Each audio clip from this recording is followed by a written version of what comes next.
50 वर्ष अगाडि बग्ने कोसी चाहिँ यो क्षेत्रमा गइरहेछ। यो क्षेत्रमा सबै मान्छेहरूको बसोबास माथि फाटेर आउँछ, मान्छे मारेर खाउँ जस्तो भइसक्यो। यतातिर त रात आएको छैन।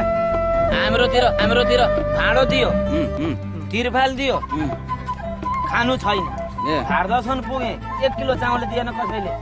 अहिले कोसी बिहार हेर्न कसैले, अहिले कोसी बिहार 2 किलो चामल किनेर लाँदैछु।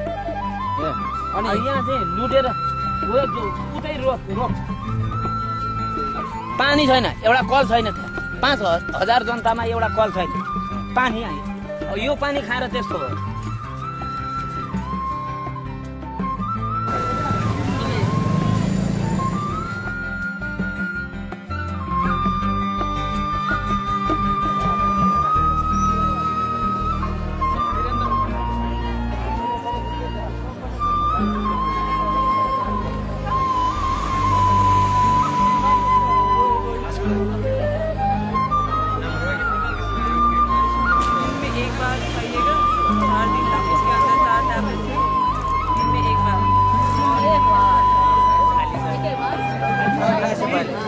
साबुन से हाथ धोना पड़ेगा।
हुन्छ भने हामीलाई थाहा हो तपाईँ घरमा हुन्छ भने थाहा भयो नि धेरै कुरा त्यो स्वास्नी छोराछोरीको लाज ढाक्दै ल्याइदियो हुन्छ